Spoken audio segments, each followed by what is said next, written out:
Ladies and gentlemen, it's my honor to introduce to you the founder and chairman of BNI, Dr. Ivan Misner, of the world's largest business networking organization.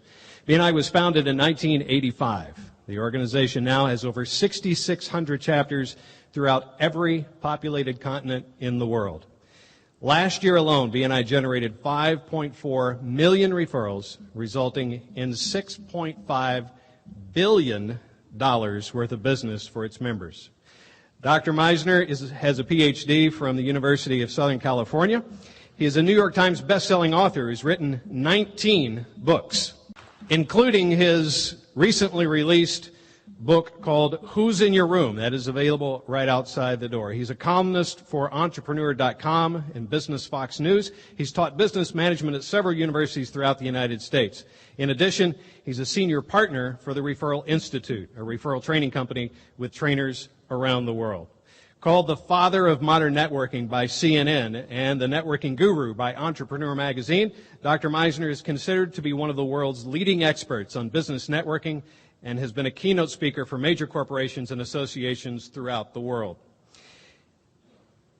He has been featured in the LA Times, Wall Street Journal, and New York Times, as well as numerous TV and radio shows, including CNN and the BBC and the Today Show on NBC. Dr. Misner is on the board of trustees for the University of Laverne. He is also the co-founder of the BNI Charitable Foundation and was recently named Humanitarian of the Year by the Red Cross. He and his wife, Elizabeth, are now empty nesters, where they have 3 adult children. Oh, and in his spare time, he's also an amateur musician and a black belt in karate. So walk softly. Ladies and gentlemen, help me welcome the founder and chairman, Dr. Ivan Misner. Thank you, Tony. Thank you. Thank you very much. Thank you. Today, I was asked to do some material from a brand new book. The book is called Who's in Your Room? Maybe we can pull the slide on up. Who's in Your Room? And that's what I'm going to be talking about today, because when I first heard this concept, it was at a conference, a transformational leadership conference, and a good friend of mine did this presentation called Who's in Your Room? And I listened to this presentation and I thought, oh my goodness, this is all about BNI. This is about BNI. I mean, it's not about BNI, but it's about BNI. It has so much to do with what we do. And so he was kind enough to invite me to participate in the book. But before I go into the material that I want to cover today, I want to let you know that I will be able to have a little time to do some Q&A here this morning, but I'll have plenty of time later today to do some Q&A in the Ask the Founder session. So hopefully if you don't get a question asked here today, just hang on to it until later, and I'm happy to cover it. The only dumb question is the unasked question. Okay, so let's talk about who's in your room. What is that all about? So imagine that you live your entire life in one room.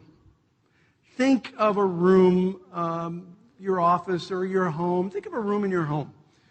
It's one room. You live your entire life in that one room. And in that room, there is only one door.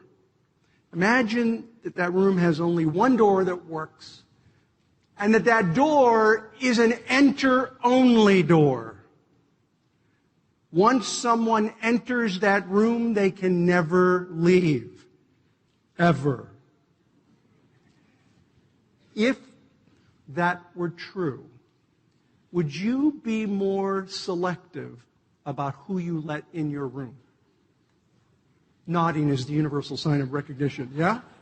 Yeah, you know, I've been talking about this for some time with a lot of people, and I've never talked to a group of people where anyone said, oh, no, I wouldn't care. Whoever's in, it doesn't matter. They always say, oh, yeah, I'd be a whole lot more selective about who I let in my room.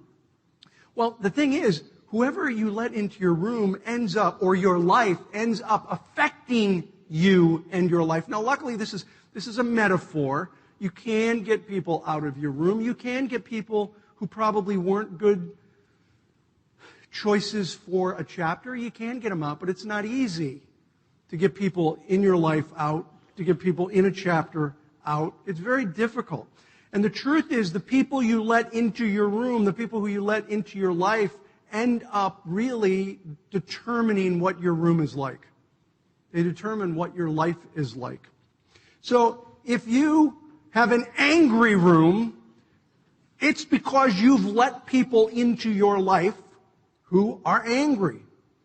And the same applies to your chapters.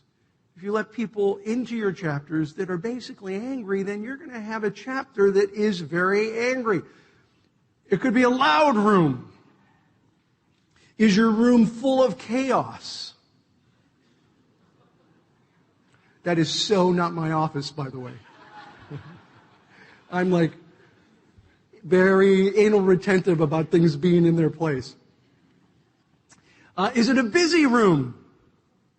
What is your room like? I want you to think about, what's your life like? What's your room like? Is it a boring room? Is your room too full? Are there too many people? This is what I hear a lot. Just way too many people have gotten into my room. You have a room with drama. Oh, I hate drama. I hate drama. And I found myself, my room was full of drama. There was just like way too much drama in my room. And I realized I was letting these people in. I was creating this myself. Is it a weird room? Or is it a safe room? Is it a happy room? Is it a room with people who share your goals? That's a good room. Is it an exciting room? Is it a fun room? Woohoo! I noticed that there's a little alcohol involved in this one, though. Is it a fun room? Is it a room with success? Yeah, I got this slide from Don Lyons. Thank you, Don. Is it a room full of success? This is a great slide. Here's the thing. We are the architects of our room. We create the room that we live in. The people we let into our chapter becomes the kind of chapter that it is.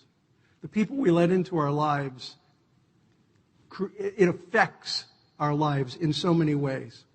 The view that you have of yourself and whether you truly believe that you can develop to be the person that you want to be profoundly affects the room you live in. It profoundly affects your life. So going forward, you can become vigilant and attentive to who's knocking on your door, who's thinking about getting into your room. Do you have a hard time saying no to people? That's a big problem that people have. If you have a hard time saying no, if you have a hard time saying no, and you look at this with this completely different approach to life, it makes it much easier to realize which things are a distraction and which things are an opportunity. You can learn to manage who you already have gained, who's already gained entry to your room when you understand this concept. And one of the most important things about it is this. You need a doorman. You need a doorman. Okay, so I'll be politically correct. You need a door person. All right? You need I live in a place that has a doorman. So I literally have a doorman. His name is Marco. Marco is my doorman. Now, what I'm talking about is not a real honest-to-goodness person. I'm talking metaphorically. Your doorman is in effect, your subconscious. And your subconscious is the person it's the part of your brain where you're screening people that come in based on your values. This means that you have to get really, really clear in your mind what your values are and what matters to you. And that doorman in your mind is the person that says, wait a minute, let me think about this person. Does this person really fit my values? Do they have a mission that's kind of similar to mine? Now, when I thought this was an interesting concept that Stuart was talking about. But when he got to the doorman, I thought, wow, this really is B&I. We have not a metaphorical doorman. We have literally a doorman. Who's our doorman in B&I? The membership committee, that's our doorman. And it's not a subconscious group. It is a real group. And the quality of the doorman of a chapter absolutely determines the success of that chapter. It is probably one of the most important groups of people in a BNI group. The membership committee is literally, they are the door people for a chapter. Door people just doesn't sound as right as doorman, you know. So the key is that you as an individual and your chapter need to think about what are your values. What are your core values? Now, certainly in an organization, we have a philosophy of doing business. And that philosophy is giver's gain. That we're there to help other people, and that's important. But what are some of the other values of your chapter that you want to think about? And they probably surround, there are issues like support, cooperation, collaboration, helping one another. And so you want to look for people that are coming into your group with those values. But you also have to ask yourself, what's important to you personally? What are you passionate about? Who do you really want around you? That's so important. And it's one of those things that we often don't think about. We just kind of go day in and day out, and the people we bump into are the people we bump into. And when we see a potential business opportunity, sometimes we just go for it without thinking about whether this individual and their values are at all congruent with who we are. It's really important to learn to say no. No is a one-word sentence. It can be used very effectively. A good friend of Beth and I is in the book. Her name is Libby Sheely, and Libby says that before she had a doorman,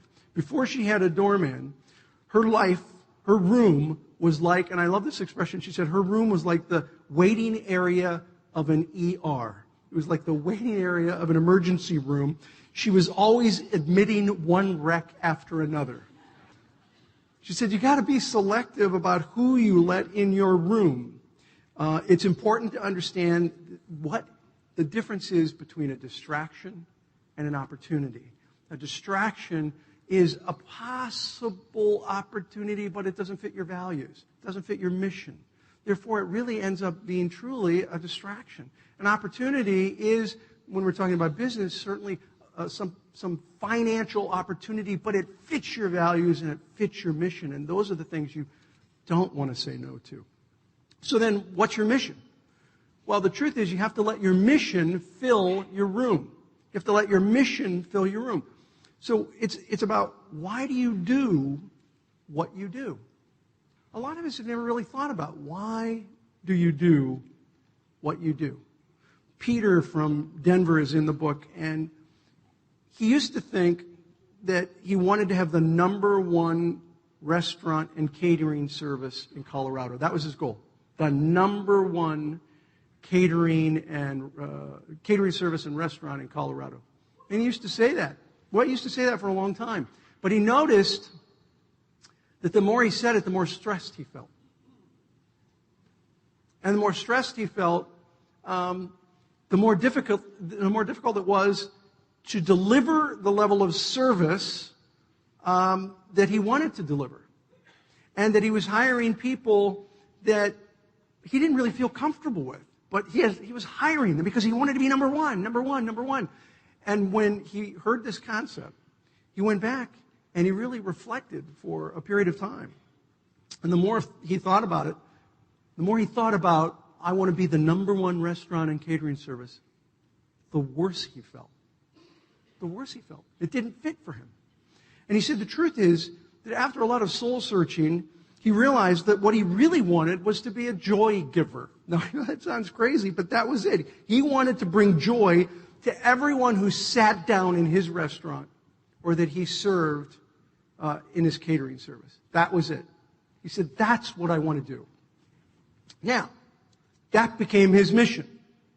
He is well on his way to becoming the #1 restaurant and catering service in Colorado, because he focused on his mission. When we focus on our mission, when we focus on our values, you can accomplish so much more when all you want to do is hit some financial target. You've got to focus on what your mission is. And then from that mission, set goals and objectives. As you bring people and prospects into your life that fully align with your purpose, your values, and your objectives, those positive decisions kind of compound over time.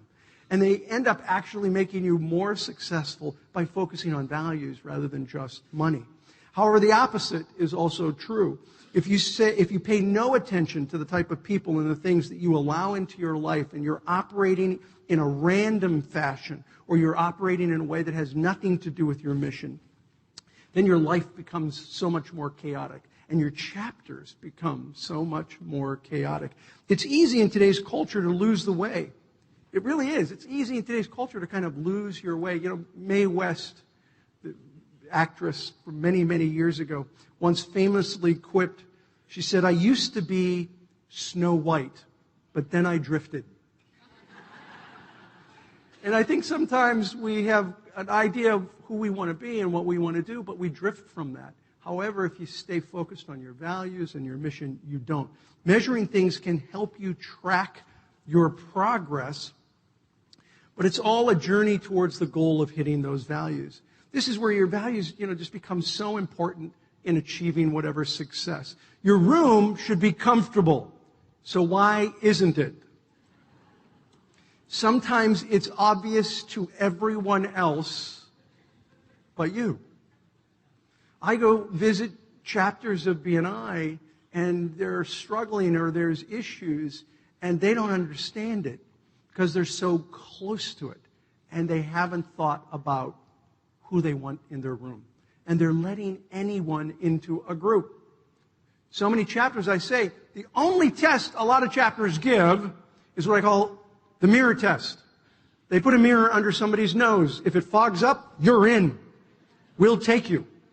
You don't have the application? That's all right. You're a member. Fill it out next week. And so we want you to be more selective about who you let into your room. Selective for the right reasons, not based on race, religion, color, or sex, but based on quality of business professional. If your room isn't comfortable, it's a little bit like walking with a small stone in your shoe. We've all done that, right? We've been walking around, there's a little small pebble or a stone in our shoe, but the difference is that we can stop and we can take our shoe off and drop that pebble out. In the room concept, it's not so easy to get somebody out of your room. You can't just take your shoe off and drop them out. It's not nearly that simple. So it's very important that your room be a comfortable room, which means you need to make better choices.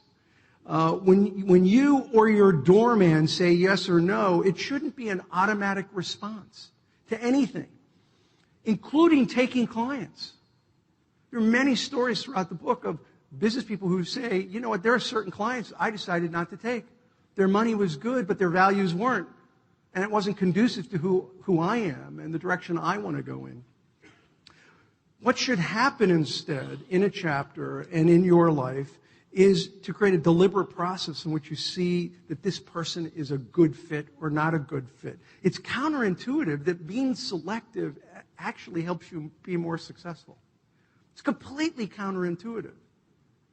Because sometimes in business, we almost get so desperate for business, we'll take just about anything that walks through the door, and we find that we then let drama and chaos and anger and frustration into our room, which takes time away from the things that really excite us and get us to be really successful. I love this one. Are you in your room? Are you actually there? So there's a great story in the book from Joni Emery, who's Stuart Emery's wife. Elizabeth and I know her very well. And Joni Emery tells this great story.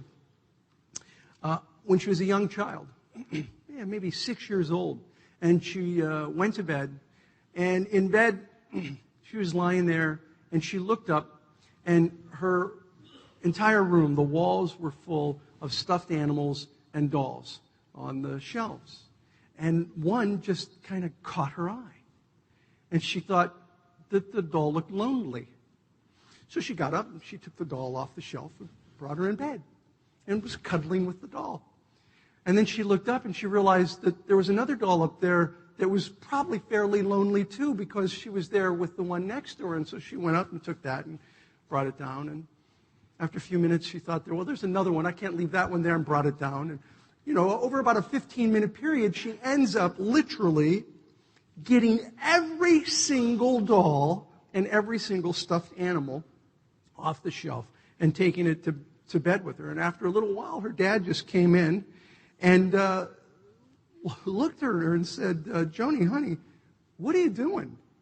And Joni said, she remembers saying, well, Daddy, I didn't want anyone to feel left out, so I just brought all my animals and my dolls to bed.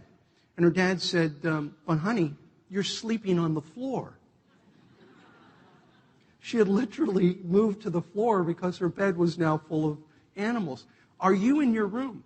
You have so many people in your room, or people in your room that you don't want to be with, that you, in fact, pull out of your own room. That's the wrong room. Let's talk about the unwanted member. The unwanted member. This is in the book. We actually have a story in there about sometimes you have to look at people again for what the values and mission, your mission, bringing them into your room as opposed to what you think they can bring to you in terms of financial return. Because the bottom line is, and I know everyone in this room has heard it. I know everyone has heard this. You never know who people know. But when it comes right down to it, sometimes we make choices, even though we intellectually understand that you never know who people know, we sometimes ignore that in real life. And there's a great story by our very own Frank DeRaffley, who's an executive director in New York.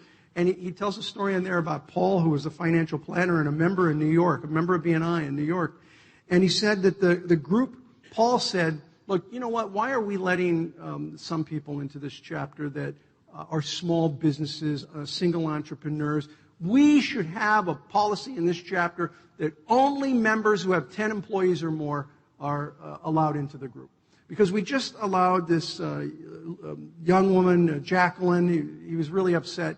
She's a 20-something young woman, allowed her into the group. She had very little experience, didn't have a lot of clients.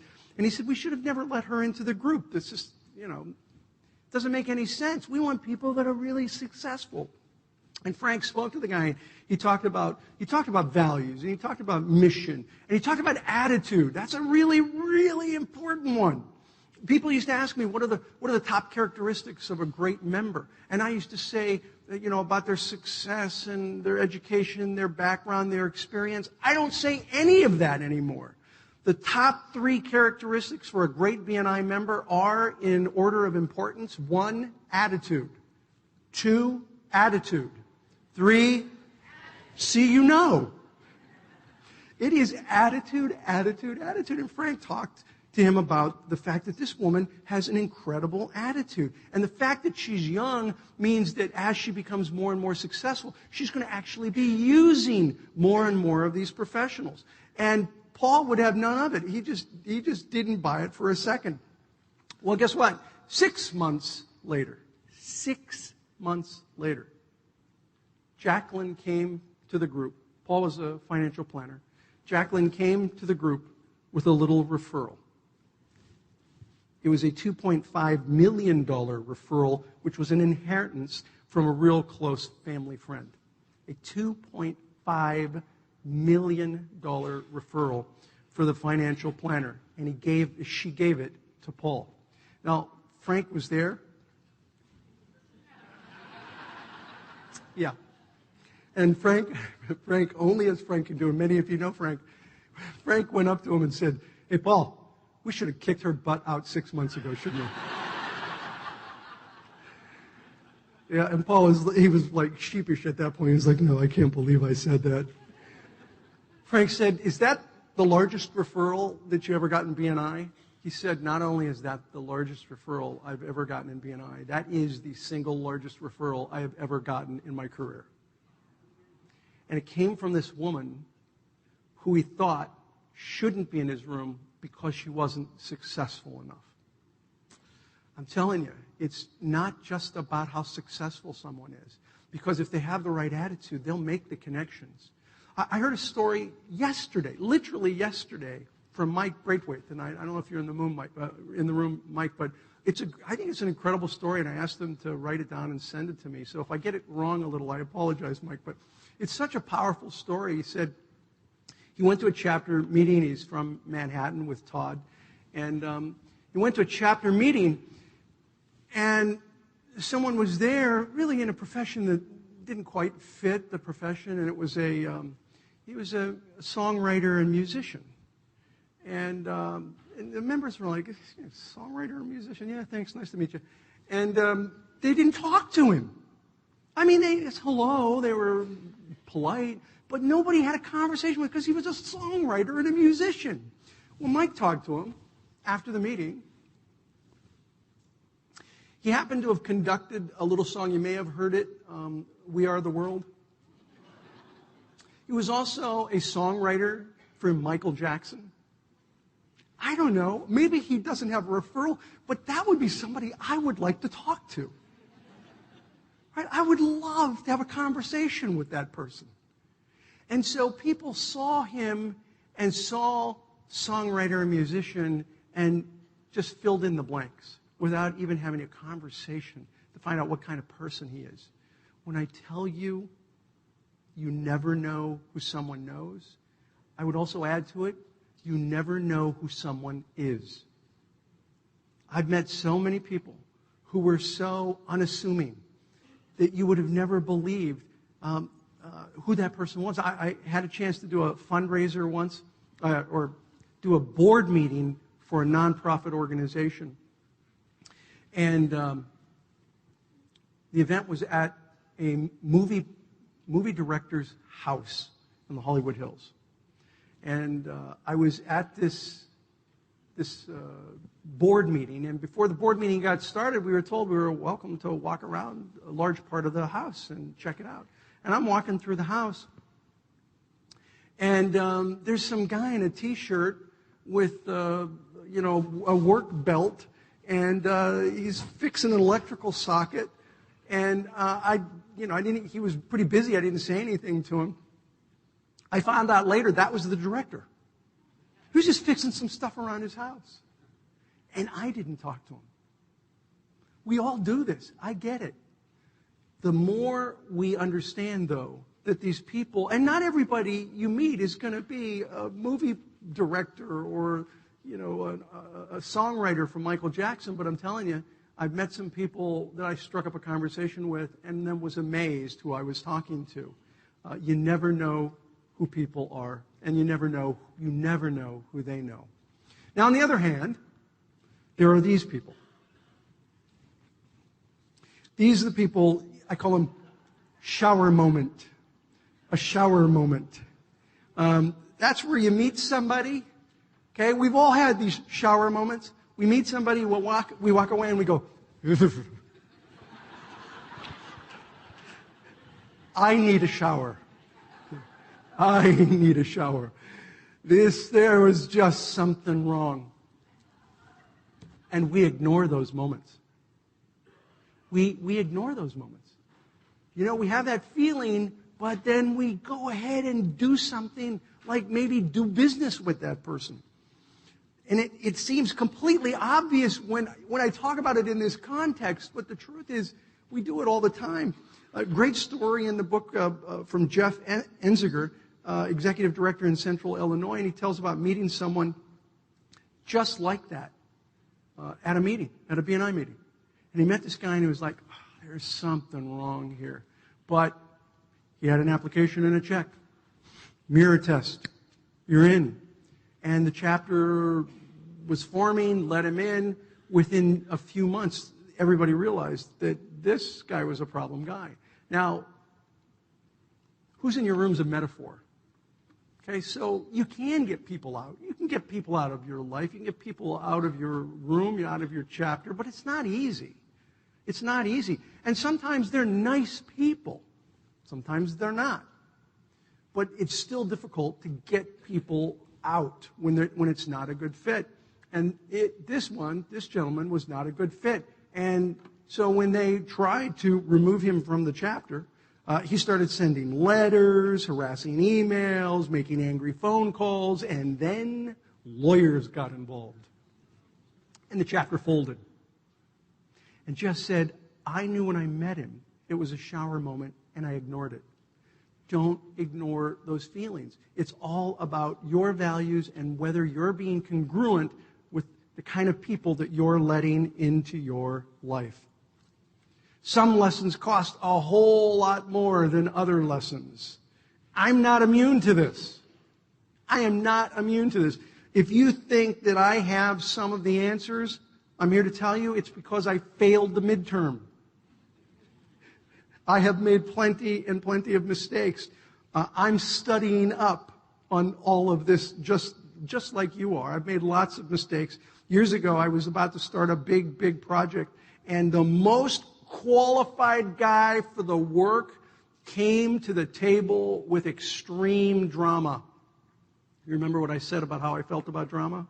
Okay, I'm clearer on it now than I was then. I realized I didn't like drama, but I ignored it. I ignored the drama because he had the technical expertise. And I figured, look, I can deal with the drama. Anybody else ever have a situation like that? I can deal with, I'm not the only person, right?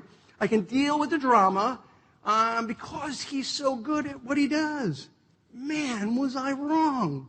I was so totally wrong. The project was a total mess. I was miserable. When I was right in that situation was the first time I heard Stuart do this talk.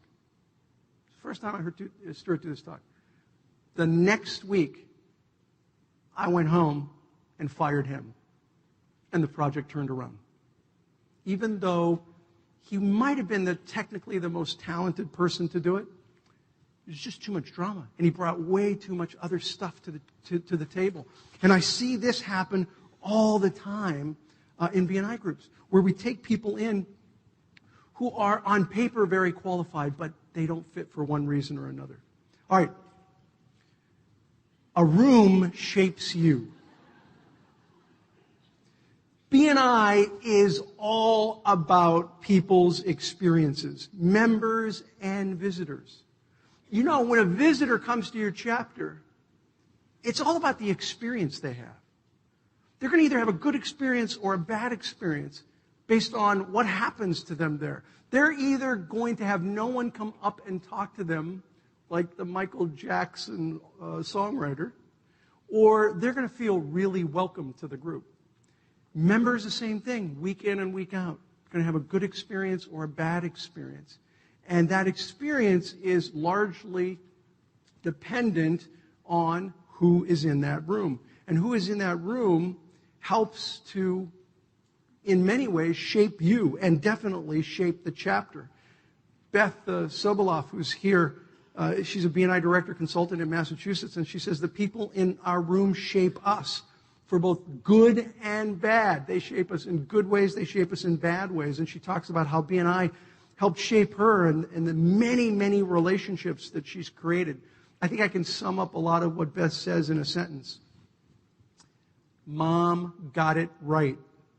You become the people you hang out the most with. The people you hang out with shape you as much as you shape them. Think of the most negative, caustic person in your professional life. The more you are around that person, the more they shape you. My advice, raise the rent and evict them. Get caustic people out of your life. Now think of the most positive, supportive persons in your life. The more you're around them, the more they shape you. You become the people you hang out with. Surround yourself with positive, supportive people who have similar values, who want to contribute, who want to collaborate, who want to help, who want to give you business because you're there to help give them business. The room shapes you as much as you shape the room. Okay, this one. How would you treasure the breaths that you have left?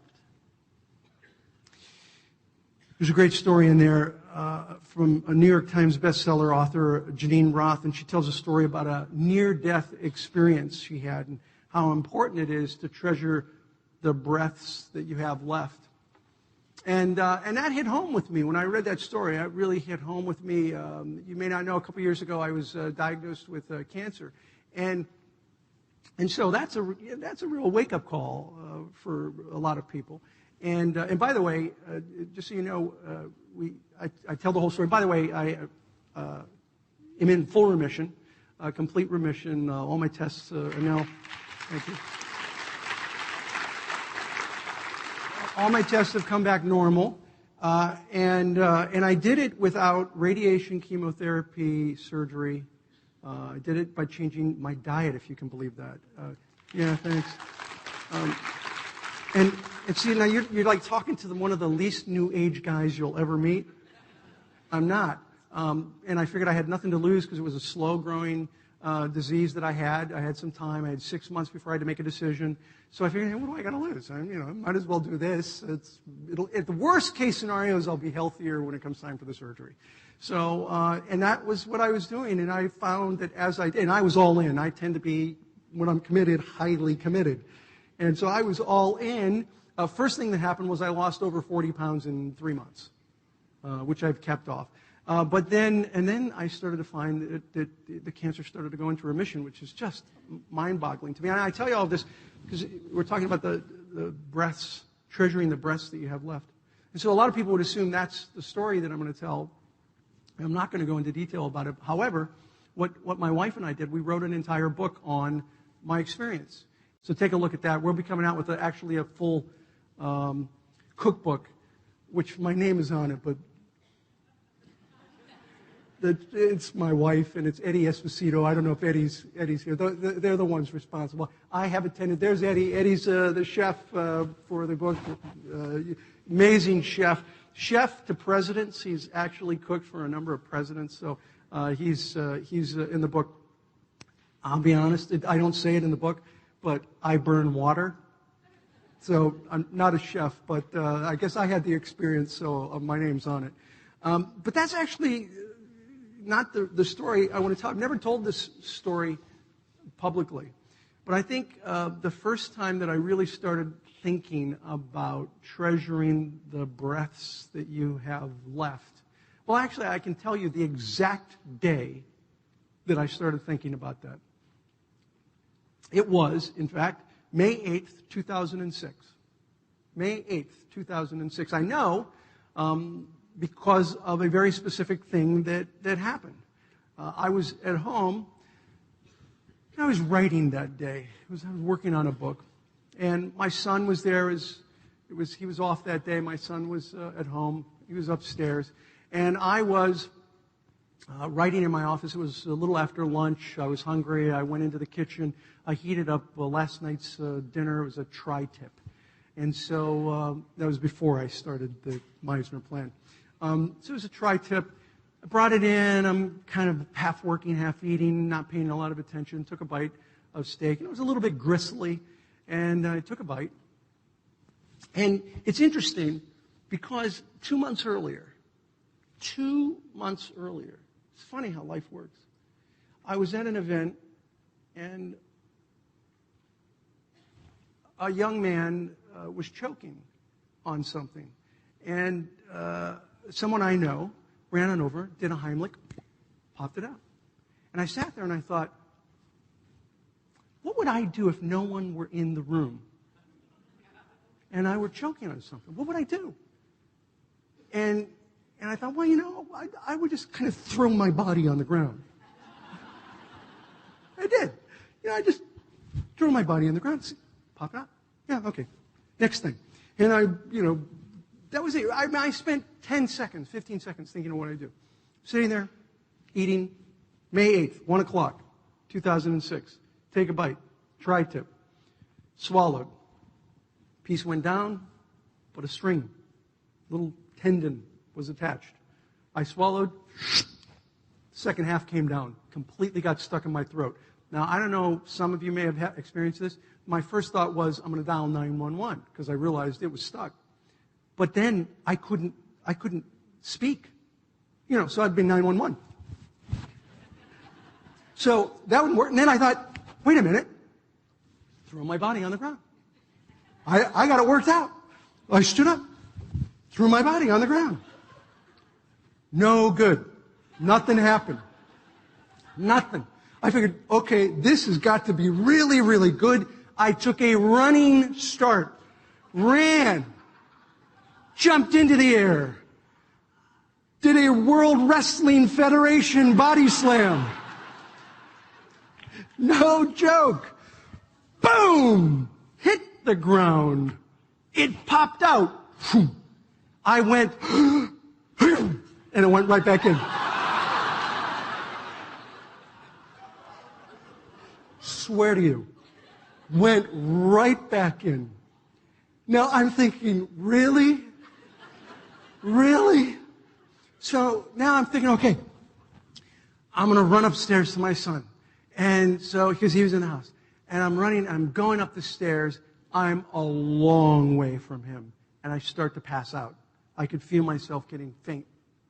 And I figured, all right, and listen, honestly, I thought, I am not going to have my son come down the hall, and I'm going to be dead there on the stairs. That's just not going to happen. So I just threw myself against the stairs to have the stair hit myself right in the stomach as hard as I could. And that time it went pop, pop, and completely came out. It was an interesting, amazing experience, but I'm going to tell you something that's really even more amazing. Just incredible, true story. The phone rang. Within 20 seconds, the phone rang. And to this day, I don't know why I went down and answered the phone. I could hardly speak, you know. But I answered the phone. I'm like, hello? It was my mother. And my mother said, hey, honey, how you doing? Fine. She said, are you really? I was like, yeah. She said, I don't know. I just felt compelled to call you. You okay? It's like one of those Twilight Zone moments. Total Twilight Zone moment. So that's when I really believe I started to think about you gotta treasure all of your time. It goes by pretty quickly. And treasuring your time is really about having a life experience that you're good with, that you like, that you're doing the things you love. And the people in your room make such a big difference in not only who you become, but how you can help others. You're better to help others when you've surrounded yourself with people that you want in your room. All of that's very, very, very important. And the way to do it is to have a really values-based decision-making process, a values-based decision-making process. So you got to think about the values that you have and the decisions that you make. And to do that is you think, well, what are your values? So I'm going to give you a couple of things to do to help you think about what your values are personally. How do you figure that out? Here's how. You got a pencil, paper, write a couple of these things down. It's easy. Identify, and I'm going to give you a few seconds. Identify all the times. I want you to pick one time now. And then later, think about more. All the times when you're the happiest. And be specific. It's like a good referral, you know. Specific is terrific. It's like a good weekly presentation. Specific is terrific. Think about a time that you were the happiest. Write it down. Now, write this next to it. How did you feel? How'd you feel? You were happy? How'd you feel about it? Besides happy, how'd you feel? Now, identify all the times that you felt a sense of pride. Not false pride, but you really felt good. You felt good about yourself. Okay? You felt good about something. That's the second one. Write that down. Write one down. Later, I want you to come down and think about other times that you felt good. How did you feel when you think about that time that you felt proud? Other than proud, how did you feel about it? Now, identify the times when you were most fulfilled. It wasn't really happy, or it wasn't being proud. You just felt fulfilled. You felt like you accomplished something. What was that? What happened? And how did you feel? How did that make you feel? You see, your values are expressions of your past experiences of happiness, pride, and fulfillment. Your values are expressions of your past experiences of happiness, pride, and fulfillment. And when you understand your values, you're then going to be better able to bring people into your room that fit those values and fit your mission. The people you want in your room and in your chapter should be congruent with those values. Your room is going to be an unhappy room when you have people there that are incongruent with your values. That's what brings great stress to all of us when we have people in our room that are incongruent with our values. Listen, I'm guilty of letting people into my room that I shouldn't have. But my doorman and I, we're working on that. We are working on getting people out of my room who aren't congruent with my personal values. The quality of your life depends on the people in your life. The truth is, though, that who's in your room depends on the quality of your life. And who's in your chapter depends on the quality of your business. Are the people in your chapter angry, loud, chaotic, busy, full of drama? Are they just plain weird like I showed before? Are they toxic? Are they angry? Get them out of your room. Get them out of your chapter. Get them out of your life. Maybe they're just not ready. Who knows what the reasons are? It's not a good fit. You are, in fact, the architect of your room. You're the architect of your life. You are the architects of your BNI chapter. Design a room for success. Design a chapter for success. Surround yourself with the kind of people that you aspire to become. You have to understand that it's okay that your mission and your values be aspirational values. It's okay to say, I'm not quite there, but that's where I want to be. It's a work in progress. I can guarantee you I am not quite there on many of the things that I'm trying to do to create my own room, but it's an aspirational value, and that's a good thing. It's okay to have values that you are aspiring to the things that you want to be. Who is in your room? This concept is, I believe, a brilliant concept. I can say that because it wasn't mine. It's Stuart's idea. He was kind enough to invite me. I told the directors yesterday, the truth is he invited me because I harassed him so much about coming up with the book that he finally said, okay, fine, you write it with me and we'll do it. And what we have is the BNI edition of it before the public edition. So this book, it won't be available on Amazon. It's just a BNI edition. It's also very BNI-centric. There are many stories literally about BNI that are in this book. So listen, I hope this material helps give you a frame of reference for conceptually the kinds of people that you want to bring into your room. Let me just give you a few closing remarks if I can. Truly, the quality of your life depends on the people in your life. The quality of our organization depends on the people in our organization.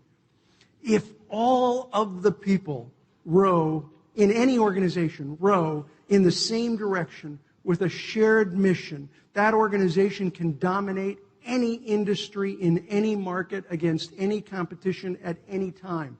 BNI has dominated its industry in almost every market against all the competition for more than a decade now, and it's happened because of a shared vision and a shared implementation of that vision. Mom got it right. We become the people that we hang out the most with. Think about the people in your life. Are these the people you truly want around you? It's easy for me to ask. If you say no, it's easy for me to ask. If not, why? Why aren't they the people? But the truth is, the more important question really is, why not? Why not today make a commitment to put people into your room that add value to your life. They're not just a dollar sign that you think you can generate more business from. They truly add value in your life because they share your values as a business professional. You are the architect of your room. You are the architect of your chapter. You are the architect of your life. The quality of your life depends on the people in your life. Why accept caustic when colleague is an option? Why accept takers when teamwork is an option? Why accept combative when collaborative is an option? Why accept mediocrity when excellence is an option? It's been great talking to you here today in Nashville. Look forward to the Ask the Founder later. Thank you very much.